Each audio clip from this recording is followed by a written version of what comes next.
ஸ்ரீராம பக்த ஆஞ்சநேயர் கவசம் பாடி அன்போடு துதிப்பவர்க்கு உண்டாகும் நன்மை கோடி.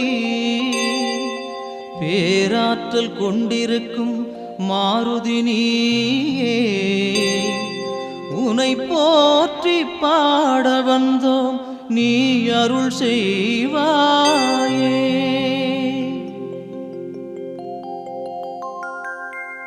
அஞ்சனா தேவியின் அருந்தவமைந்தா,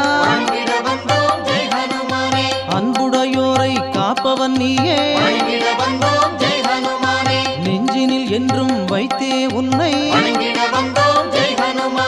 சந்தனத்தாலே பொட்டினை இட்டு சிந்தையில் வந்து நிறைந்தவன் நீயே, காற்றினில் என்றும் கலந்திருப்ப